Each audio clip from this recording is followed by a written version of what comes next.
മനുഷ്യന്റെ ഹൃദയത്തിൽ ഉയർന്നു വരുവാൻ സാധ്യതയുള്ളതായ ചില ചോദ്യങ്ങളുണ്ട്. ആ ചോദ്യങ്ങളിലൊന്ന്, എന്തിനു വേണ്ടിയാണ് ദൈവമായിരുന്നവൻ ഭൂമിയിലേക്ക് കടന്നു വന്നത്? ഈ ലോകത്തിൽ എന്തിനു വേണ്ടിയാണ് ദൈവമായിരുന്നവൻ 33 വർഷം കേവലം ഒരു മനുഷ്യനായി ലോകത്തിൽ ജീവിച്ചത്, ലോകത്തിൽ സഞ്ചരിച്ചത്? എന്തായിരുന്നു ദൈവപുത്രന്റെ ഉദ്ദേശം അഥവാ ദൗത്യം എന്ന് പറഞ്ഞിരിക്കുന്നത്? ദൈവത്തിന്റെ വചനമാകുന്ന തിരുവെടുത്ത് പഠിക്കുമ്പോൾ യേശു ലോകത്തിൽ മനുഷ്യനായി അവതരിച്ചതിന്റെ വ്യത്യസ്തങ്ങളായ പലവിധമായ കാരണങ്ങളും ഉദ്ദേശങ്ങളെയും നമുക്ക് കണ്ടെത്തുവാൻ സാധിക്കുമെങ്കിലും വിശാലമായ പ്രസംഗത്തിന് വേദിയല്ലല്ലോ ഈ തിരുവോരം. അതുകൊണ്ട് 1-2 വിഷയങ്ങൾ മാത്രം സൂചിപ്പിച്ച് ഈ സന്ദേശം ഇവിടെ അവസാനിപ്പിക്കുവാൻ ഞങ്ങൾ താല്പര്യപ്പെടുന്നു.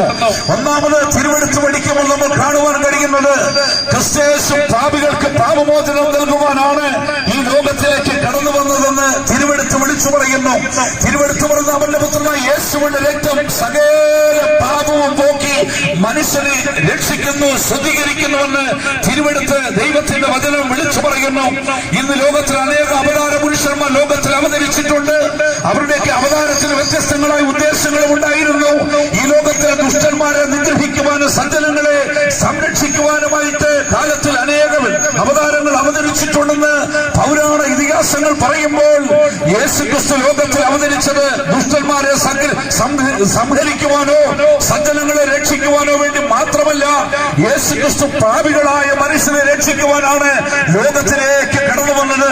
ഈ ലോകത്തിൽ എല്ലാവരും തള്ളപ്പെട്ടവർ, ത്യജിക്കപ്പെട്ടവർ, ആശ്രയമറ്റവർ, നിരാശരായി നിൽക്കുന്നവർ, ആർക്കും സഹായിക്കുവാൻ കഴിയില്ലാത്തവർ, ആത്മഹത്യയുടെ വക്കിൽ ജീവിതം പോയി നിൽക്കുന്നവർ, എവിടേക്ക് പോയി രക്ഷപ്പെടുമെന്ന് ഓർത്ത് വ്യാകുലപ്പെട്ട് നിൽക്കുന്ന മനുഷ്യർക്ക് ആശ്വാസത്തിന്റെയും സമാധാനത്തിന്റെയും നിത്യരക്ഷയുടെ മാർഗം ഒതുക്കി കൊടുക്കുവാനാണ് കർത്താവ് യേശുക്രിസ്തു ലോകത്തിൽ മനുഷ്യനായി കടന്നു വന്നത്.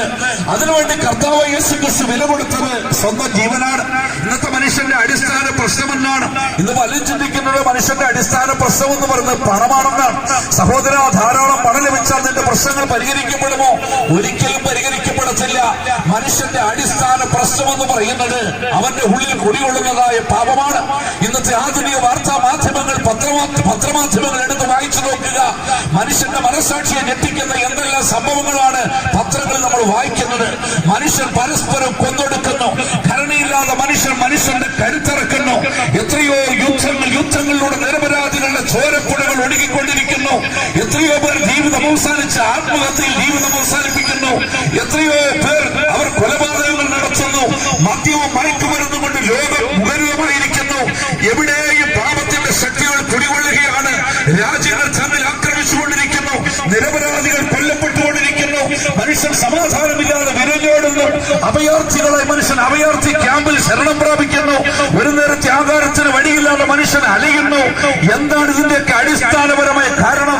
മനുഷ്യനെ കൊണ്ട് ഈ തിന്മകളൊക്കെയും ചെയ്യിക്കുന്നത് അവരിൽ കുടികൊള്ളുന്ന പാപമാണ്. അവന്റെ ഉള്ളിൽ ഈ പാപം പ്രവേശിപ്പിച്ച പിശാചാണ് അവനെ കൊണ്ട് ഈ പുഷ്പവൃത്തികളൊക്കെയും ചെയ്യിക്കുന്നത്. മനുഷ്യനെ ആത്മഹത്യയിലേക്ക് നയിക്കുന്നത് പിശാചാണ്. മനുഷ്യനെ പരസ്പരം കൊന്നൊടുക്കുവാൻ പ്രേരിപ്പിക്കുന്നത് പിശാചാണ്. മദ്യത്തിന് മയക്കുമരുന്നിനെ മനുഷ്യനെ അടിമകളാക്കി തീർക്കുന്നത് സാത്താനാണ്. അവന്റെ ഉള്ളിൽ കുടികൊള്ളുന്ന പാപമാണ്. ഈ പ്രശ്നങ്ങൾക്കൊക്കെയും അവനെ വിധേയനാക്കി തീർക്ക്, അവന്റെ ജീവിതം നരകതുല്യമാക്കി നിരാശയിലാക്കി തീർക്കുന്നത്. എന്നാൽ കർത്താവ് യേശുക്രിസ്തു ലോകത്തിലേക്ക് കടന്നു വന്നത് ഈ വിധ പാപങ്ങളിൽ അടിമപ്പെട്ട് മനുഷ്യന്റെ നിത്യത നരകത്തിലേക്ക് ആകുന്നുവെന്ന് ഉറപ്പിച്ച് നിത്യ നരകത്തിലേക്ക് പ്രയാണം ചെയ്യുന്ന മാനവജാതിക്ക് നിത്യജീവന്റെ സന്ദേശം നൽകുവാൻ, അവന്റെ പാപത്തിൽ നിന്ന് അവന് വിടുതൽ കൊടുത്ത് സ്വർഗരാജ്യത്തിൽ അവനെ അവകാശിയാക്കി തീർക്കുവാനാണ് ഇന്നേക്ക് 2000 വർഷങ്ങൾക്കപ്പുറത്ത് ദൈവപുത്രന്റെ ക്രിസ്തു ലോകത്തിലേക്ക് കടന്നു വന്നത്. അവൻ കടന്നു വന്നിട്ട് എന്താണ് ചെയ്യുന്നത്? മനുഷ്യന്റെ പാപത്തിന് എന്താണ് പരിഹാരമെന്ന് പറയുന്നത്?